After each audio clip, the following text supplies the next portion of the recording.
I was absolutely floored. You just would never imagine in a million years that something could happen like this. Several months ago, Andrea Sachs got an alarming phone call. Her newborn baby had just tested positive for illegal drugs. Problem is, Andrea hasn't given birth in years. As much as I denied it, they just kept insisting that, yes, I was the mother of this child. There was nothing that I could say to get out of it.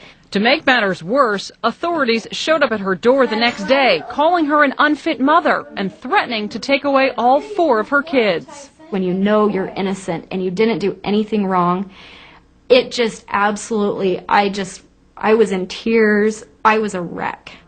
Turns out, Andrea was the victim of medical ID theft. Someone had stolen her driver's license, walked into a hospital, and had a baby, leaving Andrea with a $10,000 bill and a fight to clear her name. Do you think it's a big problem? It's a huge problem. Chris Dorn is a fraud expert with Ingenix, a company that tracks medical ID theft cases. He says victims have more worries than just fraudulent doctor bills. Your medical records can also be altered, with the crook's information substituted for your own. Inadvertently, your blood type can be changed, your medications that you're on that can be changed, your underlying medical conditions can be changed. Which can be life-threatening. Certainly. That's a scary thought. It is.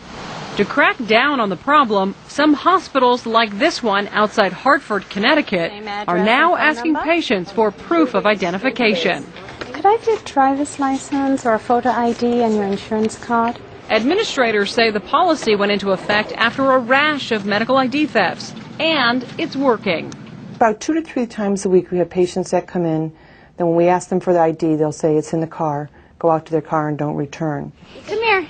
Andrea Sachs says her fraud case wreaked havoc on her life. She had to take a DNA test to prove she wasn't the mother of the drug-addicted baby, and she fears the long-term damage that may have been done to her medical records.